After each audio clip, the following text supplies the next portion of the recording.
পৃথিবীর সবচেয়ে প্রতাপশালী একজন মানুষ ছিল ফেরাউন। কি নাম ছিল? সে কি পরকালে সফল? এখন কি সে সফল? কেন সফল না? কারণ দুনিয়ার জীবনে সে আল্লাহর হুকুম মানে নাই, এই পরীক্ষায় সে ফেল করছে। একই বিষয় এখানে অনেকের অনেক বড় বড় সম্পত্তি থাকতে পারে, ক্ষমতা থাকতে পারে, যদি ঈমান আমল এবং ইসলাম ঠিক না থাকে সে দুনিয়াতেও সফল না, পরকালেও সফল।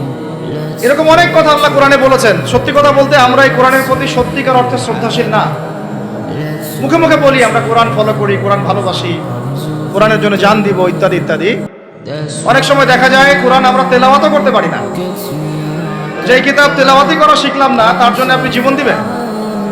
যে কিতাবের তেলাওয়াতি আপনি শিখতে পারলেন না এখনো, এখন সেই কিতাবের হুকুম বাস্তবায়ন করবেন, এই পর্যন্ত ঈমান তো যাওয়া অনেক দূরের কথা, তাই না বিষয়টা?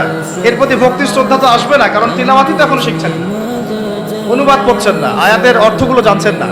এটা আল্লাহ পাক এই মানব জাতির জন্য পাঠিয়েছেন, পুরো মানব জাতির জন্য, শুধু মুসলিমদের জন্য না।